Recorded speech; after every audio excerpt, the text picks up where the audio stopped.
MINDEF beri amaran tegas, penyebaran senarai pegawai ATM di media sosial sebelum proses rasmi dianggap salah laku serius.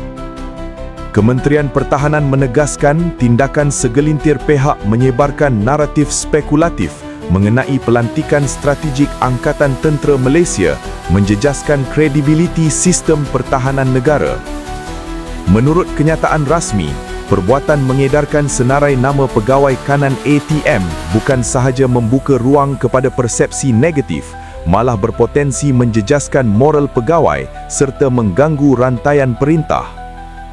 MINDEF menekankan sebarang pelantikan dan kenaikan pangkat pegawai ATM hanya sah selepas mendapat perkenan ke bawah Duli Yang Maha Mulia Sultan Ibrahim yang di-Pertuan Agong selaku pemerintah tertinggi ATM atas nasihat Majlis Angkatan Tentera.